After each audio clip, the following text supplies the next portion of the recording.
Hey guys, MCU Collector here with another figure review. Next up is the Hasbro Marvel Legends series Retro Vintage Fantastic Four. This is Marvel's Invisible Woman Sue Storm. So originally I was going to do the High Evolutionary, since that is a new character, new body mold, new everything to the Marvel Legends series line. We have gotten a few Sue Storm Fantastic Four figures, Invisible Woman, but I wanted to just kind of jump right into this one. And with it being Halloween today and seeing something scary, we have the Sue Storm head sculpt here because I don't know what happened. It's not good. It's not as bad as when we first saw some promo images and stuff like that. But yes, it is bad. It is truly hideous. So I wanted to kind of get that out there today for you guys. The artwork is amazing though. I love the retro card. It is really well done. The artwork for Sue Storm looks really good. If only they could have actually had the face look like that. The hair matches, the suit matches, the face does not. Like, it's bad. But anyway, we'll get into that. But looking at the whole package, it really looks good. I love the old school Marvel Comics logo there in the corner as well. Looking at the back of the package, we have all the figures in the way I have reviewed Psycho Man first, then the Thing, we're an Invisible Woman. Next up, we're going to do the High Evolutionary, which is over here actually, because I'm looking at my viewfinder and colors look the same. But then we'll probably look at Human Torch and round out with Mr. Fantastic Reed Richards.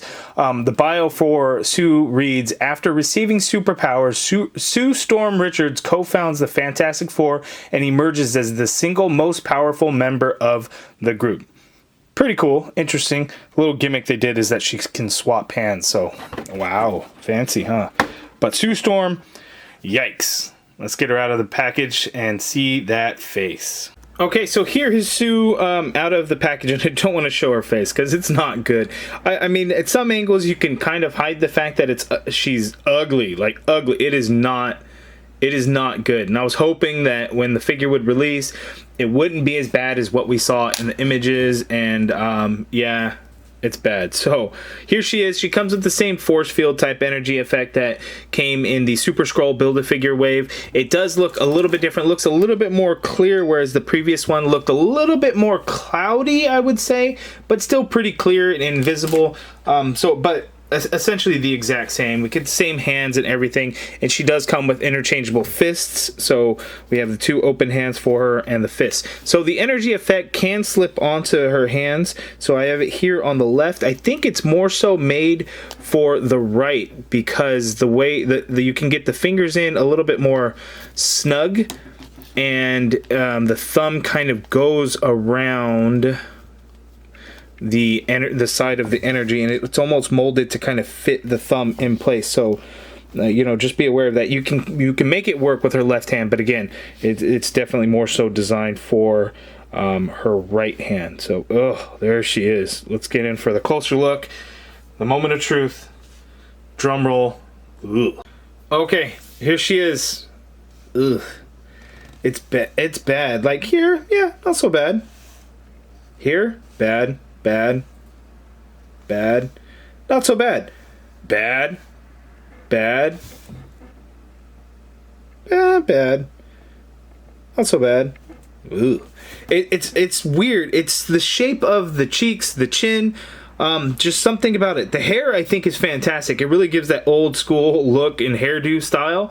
There's not really, I guess there's a little bit of a wash in there to bring out some of the details of it, but not a whole lot in there. It's pretty light. But yeah, it's just something about the cheeks, the jawline, and then the shape of the face is a little off too. I really don't know what it is. And then why her lips are too big, and then you did a little bit of white paint in there to show her teeth. It's just not, it's not great. Like, I can understand what they're going for, I guess, but it's just really bad. And then look at the side, they added a little patch of hair onto the face, the head sculpt, because you know the hair is a separate rubber piece glued on.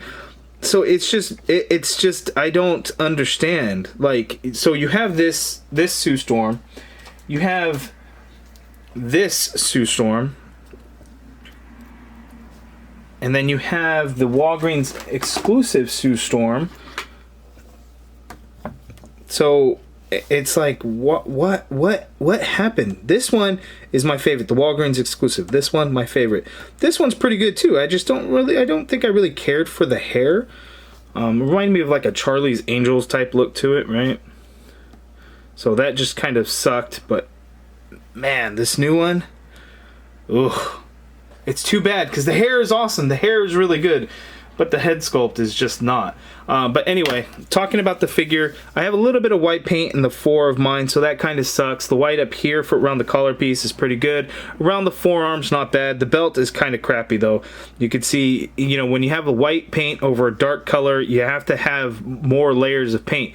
It looks like we got a thin layer of paint a couple of times, but right up here to make it thicker, I could see some of that blue bleeding through. And then on the back, it's just like the one stripe. They didn't add extra paint hits or anything, so you could really see kind of the blue coming through. I wouldn't mind it so much if we just had the single, but now that we have like a solid white line here, but then up top is a little bit more with the blue showing, I would have preferred if they just would have done one just to keep it consistent, at least, you know, even with the back. So that kind of sucks.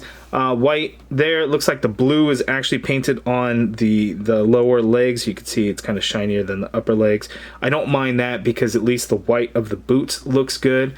But man, you know, when you get the classic colors and the classic Fantastic Four look, but then you have this look and it's just, oh man. Like her face just looks slant, like it just doesn't. Yeah, see, like okay from the side.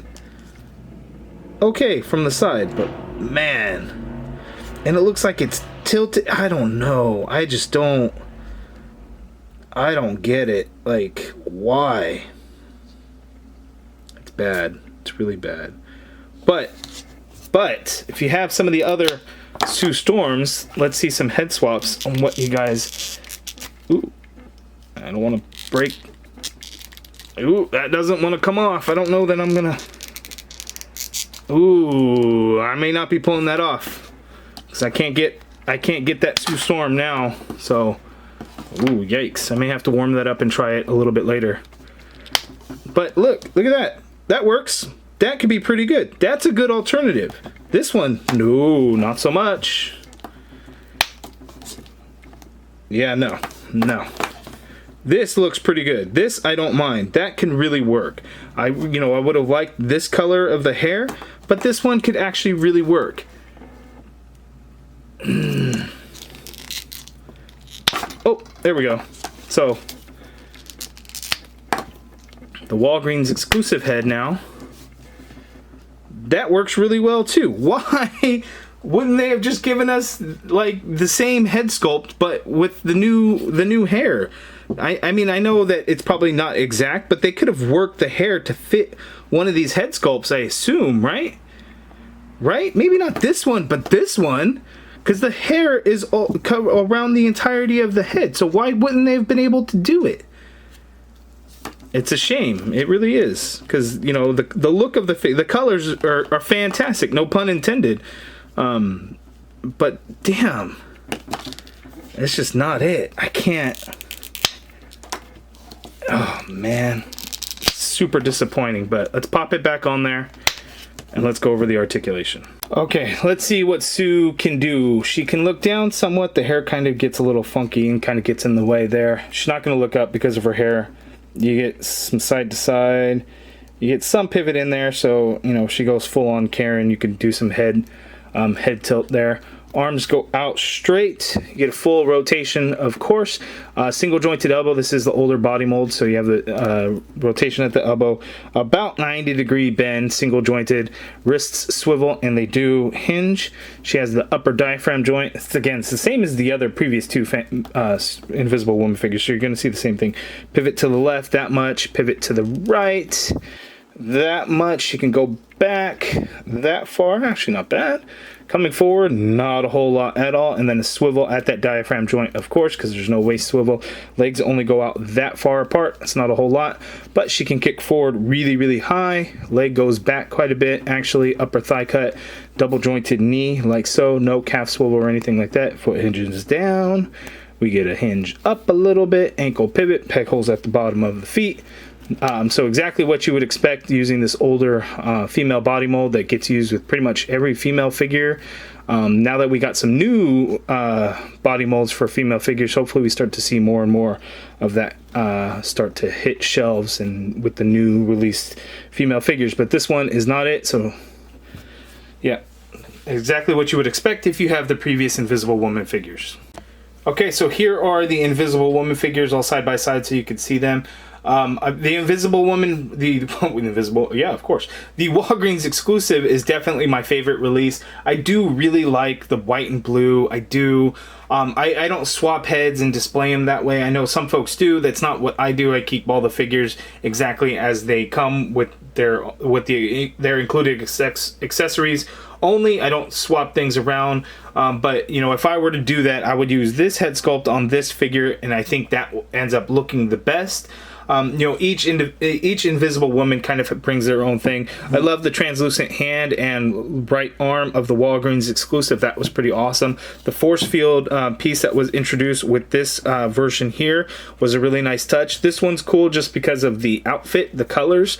The upcoming Hasbro Pulse exclusive fully translucent Invisible Woman will be a nice touch, because I don't think the head sculpt is going to suck on that one because you can't see the colors. So because it's kind of clear, it's gonna hide the fact that she's ugly, like fugly, like it's bad. But I am excited for that one because I think it's cool to have a fully translucent Invisible Woman. So if you're doing photography, doing things like that, I think it's going to be great to have the team all together, and then an Invisible Woman that's completely invisible using a force field will be really cool. So these are all the Fantastic Four retro vintage releases so far. Last year's Doctor Doom, this wave's Psycho Man, and the Thing. Again, it's nice to have the team in all matching colors and everything. So that's kind of the highlight here. You know, that's kind of how I look at it. You know, yes, there's multiple Invisible Womans, yes, there's multiple The Thing figures, but when you have all of them with the matching outfits, I think that's really cool. So, you know, the classic white and blue, we get that. So it's cool. That's what I guess could make it necessary for folks, or the ones that missed out on the Walgreens exclusives or didn't like the Super Scroll wave colors. Here's your chance. Here's your option. So I think it works out for folks. Okay. Happy Halloween, folks. Invisible Woman. You guys let me know down in the comments below what you think of the face. I know that most of you guys will not like it, but I would love to see anybody that actually does like it. Besides the hair. The hair doesn't count. We like the hair. The hair looks good. The face does not look good. Like this, the way I have her positioned right now, looking into the camera, like she's looking into your eyes, like she's going to kill you because it's Halloween. It's scary. I'm looking at the viewfinder. It's like she's staring at me. It's creepy. It's really creepy. Anyway, if you guys like this video, please do me a favor, hit that thumbs up button, subscribe if you haven't already done so. As always, thank you for watching, and again, 2 way better Invisible Woman figures than what we got.